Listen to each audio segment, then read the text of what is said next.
Green milkshakes are back at McDonald's. The seasonal Shamrock Shake returns today for a limited time. The minty treat was created 54 years ago in celebration of St. Patrick's Day. Joining the Shamrock Shake for a second year in a row is the Oreo Shamrock McFlurry. Also starting today on the McDonald's website, you can track by zip code where you can find Hi-C. The fast food giant recently brought back the popular orange drink after years of social media support.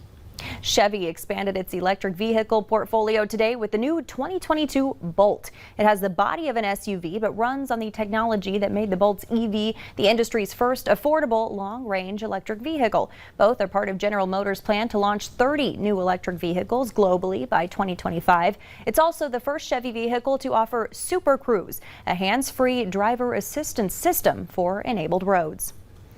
Here's something you might not have expected in the middle of a pandemic. We may be socially isolated, but that doesn't mean people have stopped looking for love. As Michael George learned, a dating renaissance is in full swing.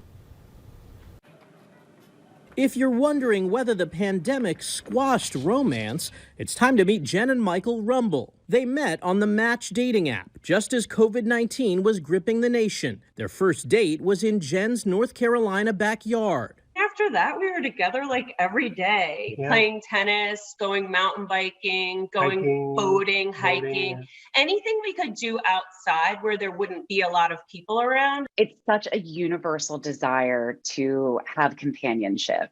Rachel D'Alto is chief dating expert for Match, which saw a 30% increase in messaging in January compared to last year. People who may not have been interested in online dating because they could have gone out far more often are now utilizing that as a tool. The dating apps tell us their peak season started once the holidays were over. After the isolation of the pandemic, singles refocused on their goal of finding love.